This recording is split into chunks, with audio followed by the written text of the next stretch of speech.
Whoa, dead bodies. Awesome. Let's take the money. I may have gone too far in a few places.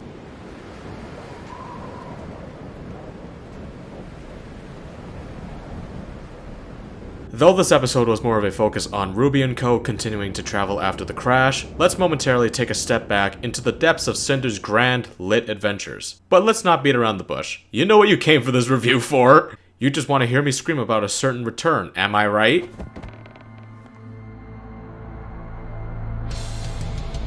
Wait.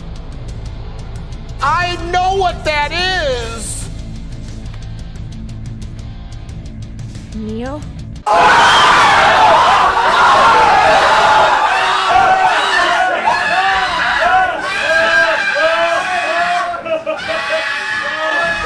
In short, it's pretty darn epic. First, we see the Neo, the same overconfident little petite pile of ice cream badassery we left in Volume 3. But after a thoroughly entertaining fight in the bar, when Little Miss tells them to take it outside, we see her true self as she emerges from the fog. She's got her clothes torn up, she bears Torchwick's hat, and frankly, she looks more scared and angry than anything. On the contrary, even if I'm not so good at commenting on RWBY's fighting, I'll say it anyway. It appeared to me that the two were holding back a little bit in the first fight, focusing a little more on hand-to-hand combat, whereas part 2 actually had the two go all out, where Cinder was using more of her maiden powers, summoning her glass weapons, and Neo slightly shifting from hand-to-hand to her umbrella. It was a short fight, it was neat to watch, and I acknowledge the fact that it reintroduced Neo in a way that shows the status of her current state of mind. Then, in whatever time frame we're in, we cut back to the group investigating the grounds of Brunswick Farms. But even off the bat, RWBY observes how something doesn't feel right and recounts her travels in Volume 4, citing that she's used to seeing villages torn down or unfinished. But this place was perfectly well preserved. I think since I'm basically used to horror environments that are considered abandoned, past iconic examples that I've taken note of over the years are the Spencer Mansion from Resident Evil 1, Verruckt from World at War Zombies, and World War II Zombies' own launch map, Final Reich's Middleburg. Or should I say, as I continue the inspirational journey of becoming Barbara Dunkelman 2.0,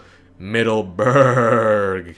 Moving on, the thing I feel that this episode and the following episodes do right is building a sense of tension. You get a feel for the characters building fear sitting in a quiet environment as they try to warm up, only to get chills again by being informed that the entire estate is a house of the dead. They all feel that something is just wrong with the house, and even got me worked up a little bit, as I was anxious to know what was causing the tension, the potential mystery of why Brunswick Farms simply withered away. So the crew needs some reassurance they're gonna get out of this. So Crow sends Blake and Yang to go scavenge for something. Yes, I know. It's the Bumblebee scene that everyone's very enthusiastic about. Everybody loves us some good hand-holding, but the point I want to drive between this scene and the following scene consisting of RWBY and Weiss is a sense of isolation and a few fears and grievances coming to the forefront. In Yang's case, the fall of beacon trauma that still haunts her, and RWBY's, and to an extent, Weiss's contempt for their family members constantly indulging in the booze. And in my last review, I talked about there being a possibility of those seeds of doubt that were planted in all of the characters' heads after they learned about Salem being invincible. Is there any point of them even embarking on this journey that opposes Salem? Why try when they're 100% certain that failure and death is the end result? Oh well, at least the team's got some food. So, overall, The Coming Storm continued to progress Volume 6's already captivating story by reintroducing old and beloved elements fans have missed for a long time, in addition to adding my favorite spice of life flavor, that's ironically dead,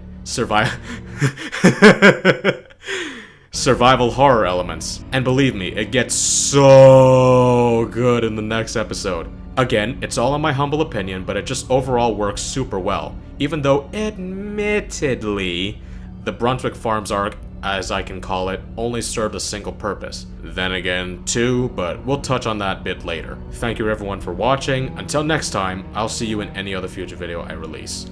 Take care, everybody.